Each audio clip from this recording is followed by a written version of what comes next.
Magandang umaga po sa ating lahat. Nakakatuwa po na marami sa mga kababayan po natin ang nagsisimula po magnegosyo, no? Pero marami pa rin po ang gustong magnegosyo pero hindi alam kung saan magsisimula. Pwede po natin gamitin yung concept na dinevelop ni Jim Collins sa kanyang book na Good to Great.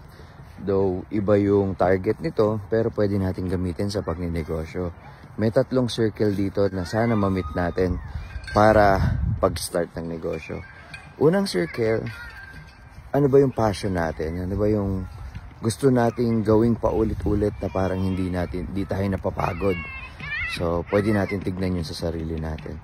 Ikalawa, ano ba yung skills natin na kaya nating i-develop or kaya nating maging best dun sa skill na yun? I believe binigyan tayo lahat ni Lord ng skill at kaya natin pang i-improve yung sarili natin. At ang ikatlo, ano yung economic engine natin or ano ba yung merong market yung pwede natin pagkakitaan? Siyempre, pag nagnegosyo, dapat may kita tayo.